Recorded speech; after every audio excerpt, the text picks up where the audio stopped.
What I'm actually going to talk about today is our T-cell responses in immune-mediated disease, and I'm going to start in autoimmunity. I'm going to move into infection and come back again at the end. And the reason for that will become clear because I think the interface between disciplines, infection, autoimmunity, rheumatic diseases, is where often the most interesting things emerge, and hopefully you'll agree. And specifically, the aspects of those diseases I'm going to talk about are what makes disease bad. Not what gives you disease, but what gives you severe disease. So we know that patients with autoimmune disease, and this is an archetypal autoimmune disease, systemic vasculitis. This is characterized by inflammation in small blood vessels throughout the body. You get a variable disease based on which blood vessels are involved, but it's an autoimmune disease, and it's an archetypal one. And when patients present with autoimmune disease like this, they can follow one of two broad courses. They can have relapsing remitting disease, where disease waxes and wanes independent of therapy, and we're not particularly good at suppressing it. Or with a comparatively small amount of treatment, disease can go away and not come back again. And those are two ends of a spectrum, and currently we do not understand what drives this phenotype over this phenotype. We have no way of measuring whether someone will subsequently progress into this sort of a patient or this sort of a patient. And that's actually quite important in the field of autoimmune disease. And it's important because with treatment, with immunosuppressive treatment, we've turned autoimmune diseases in general from progressively fatal conditions into those that are chronic, relapsing, remitting diseases. Now that comes at a price. And the price is immunosuppression. So you can suppress the immune system, you can stop people dying from disease, but then a subgroup follow these recurrent flares. And consequently, because we can't tell these two groups of patients apart up front, everyone gets the same immunosuppression. And actually, sepsis and infection as a consequence of therapy are more important in driving death than disease activity itself, certainly for vasculitis, similarly for other diseases. So my argument is that what we really need are markers that allow you to tell at the time that a patient comes to A&E, before they get treatment, it allows you to tell what their subsequent disease course is going to be. And if you can have those markers, perhaps you can interpret the markers and learn something about the biology and the pathways that are driving recurrent severe refractory autoimmunity. So we've taken an approach to that, and our approach has been to look at the T-cell transcriptome. So in essence, what we do is we take patients who present just in that fashion with autoimmune disease before treatment, so there's no treatment-related effect here. We bleed them, we take out their T-cells, we purify their T-cells along with other immune cell subsets that I won't talk about today, and we profile their transcriptome. So we measure every message that's within those T-cells. All mRNA is profiled. We do this, like I say, with active untreated disease. We do it in purified cells. We've used independent discovery and validation cohorts so that we can be confident and robust in our findings. That applies throughout. We've also got accompanying detailed prospective clinical phenotyping, so we know exactly what happens to these patients over their follow-up. And we've replicated this on multiple platforms and by quantitative PCR, as I'll show you in a second. So to begin with, and to stick with systemic vasculitis, what we did was we asked whether that clinical heterogeneity might be reflected in different patterns of gene expression within their T-cell transcriptome. And by modeling patterns of expression, we consistently saw a clear division of patients into two subgroups. And the two subgroups were themselves defined by a very clear transcriptional signature. Here you've got columns that are patients, rows that are genes, and there was a red group and a blue group. And what we found was that this was present in an initial and a completely independent validation cohort.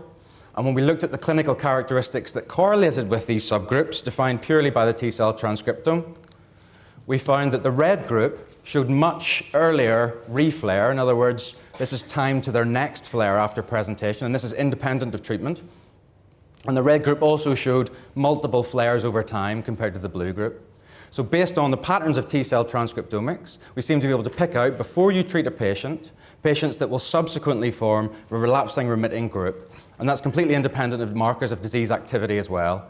In other words, in each group, markers of disease activity, inflammatory markers, blood tests, clinical scores are exactly the same. And the interesting thing was that this was not restricted to a single autoimmune disease. We saw it initially in vasculitis, but we took the same pattern of expression, this is CD8 T cells so far, and we looked at systemic lupus erythematosus, which can show variable outcome in the same way, relapsing, remitting, or easily treatable. And we saw the same thing, we could predict severe outcome. James Lee in the lab then took two cohorts of ulcerative colitis and Crohn's disease and saw the same thing. So what we're seeing across multiple immune-mediated diseases are that a common transcriptional signature can predict subsequent clinical course. Now, that's a marker, And that's a potentially useful clinical marker, and it's one that we're currently recruiting patients into in a trial. So there's a Wellcome Trust-funded trial that's going to allow us to tell whether we can manipulate treatment on the basis of that signature.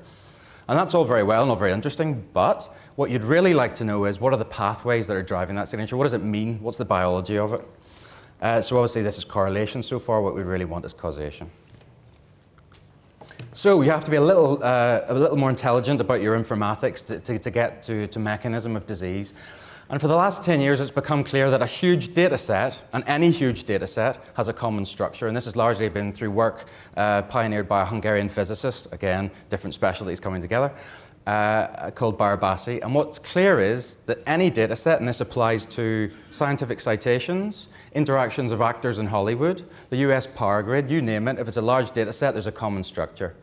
And that common structure is that there's a very small group of elements that are very highly connected. Those are the professors down the front here. And there's a large number of looser connected individuals, and there's an inverse relationship between the two. And by imposing that structure on a large data set, doesn't matter what it is, you can pick out elements that behave similarly, or packets called modules. Now, for example, when you can do that in the metabolome, you can pick out novel things that you didn't expect to be involved in metabolomics. And you can do it to the transcriptome, and that's what we've done. So we take the entire transcriptome, we break it up into packets called modules, and it's broken up based on this algorithm that essentially puts genes together that behave together. So they all go up together, they all go down together. And what you really do is reduce the entire transcriptome to a set of modules, and they're represented by colored blocks here.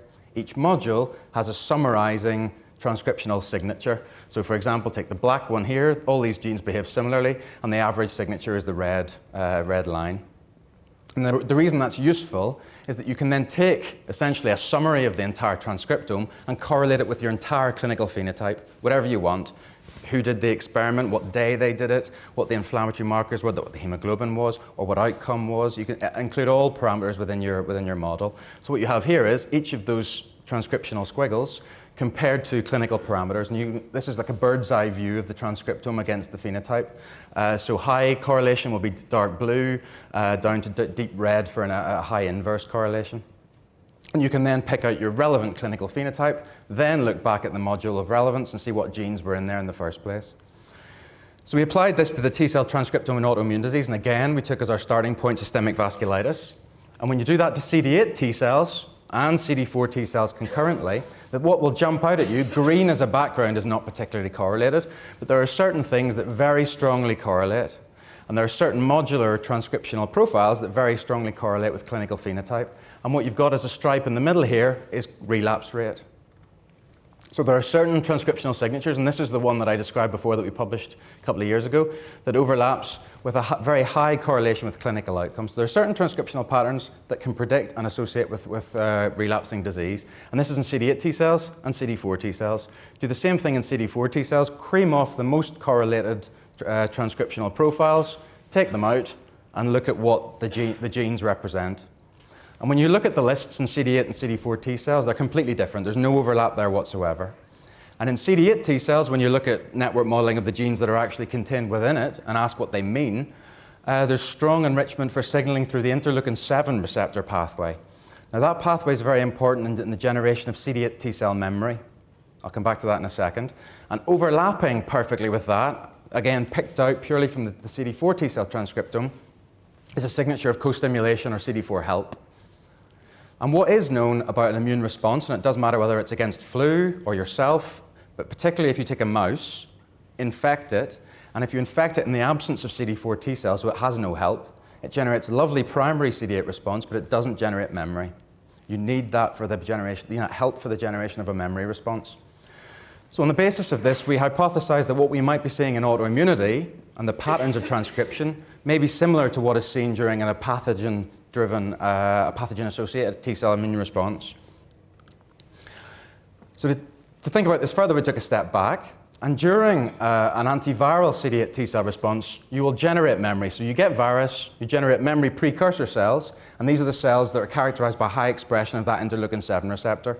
They go on, and ultimately they form this self-renewing population of memory, and that's what protects you down the line.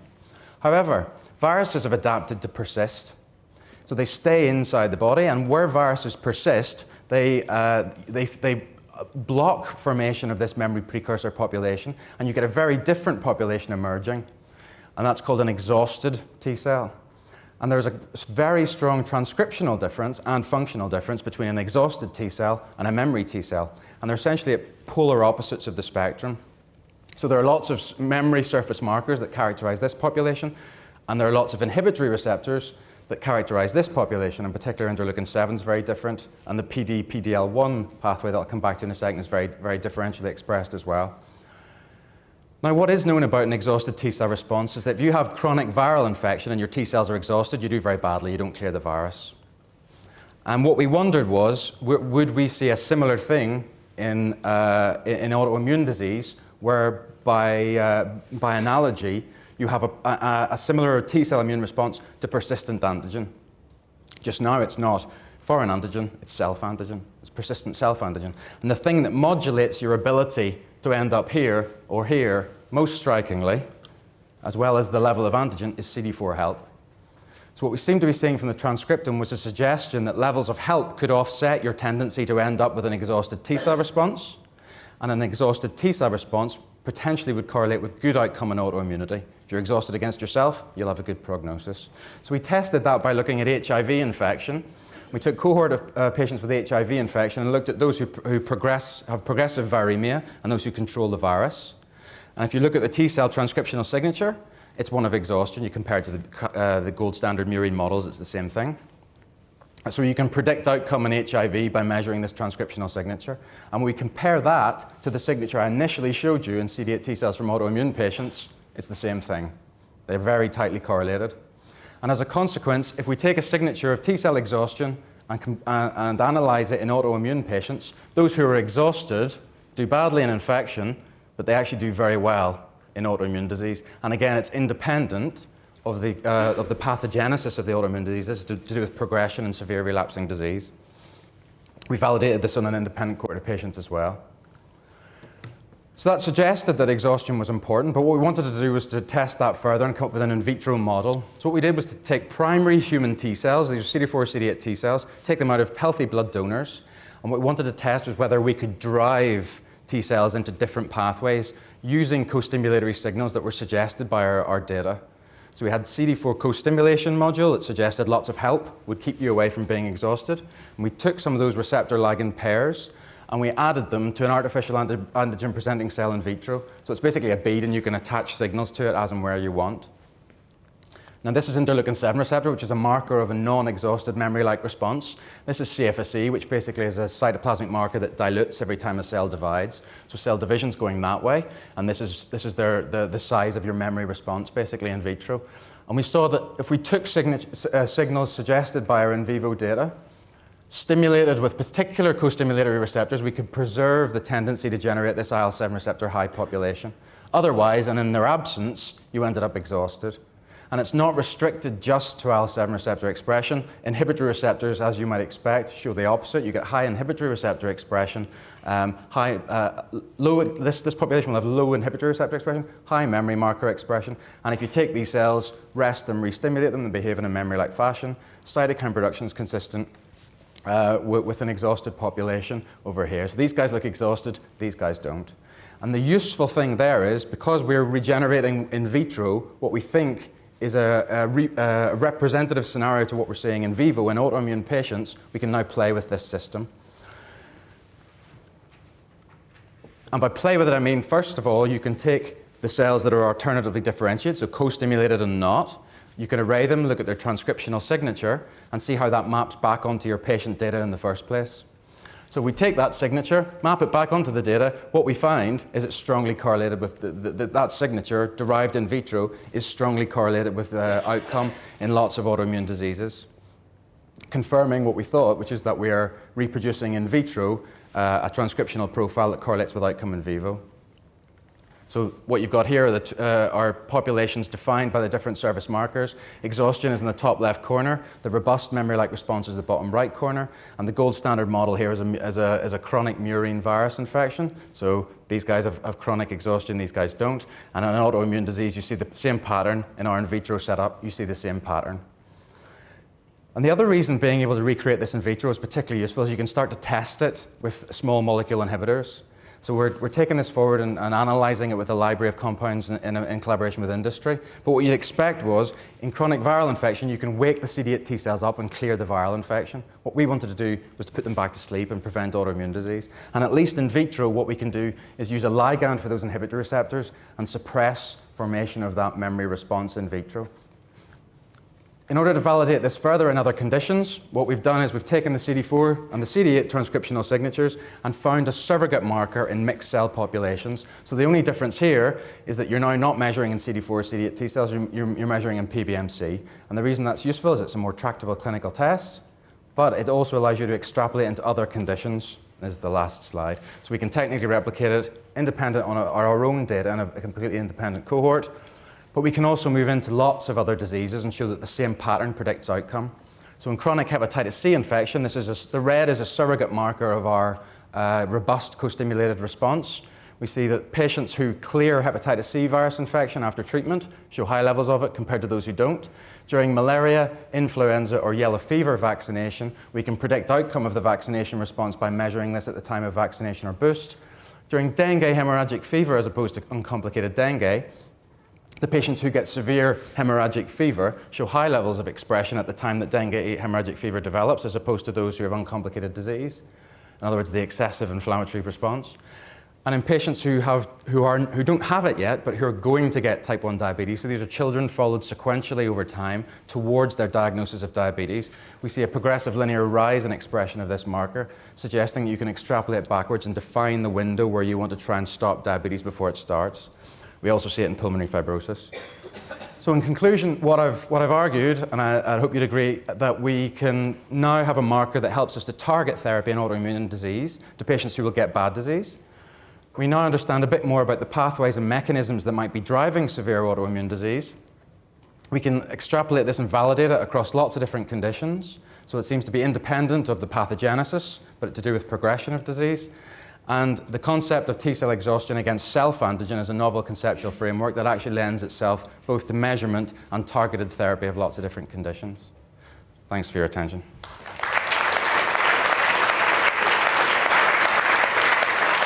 And what I didn't say was thank you very much to everybody, including funders and Ken Smith, whose laboratory I have worked in.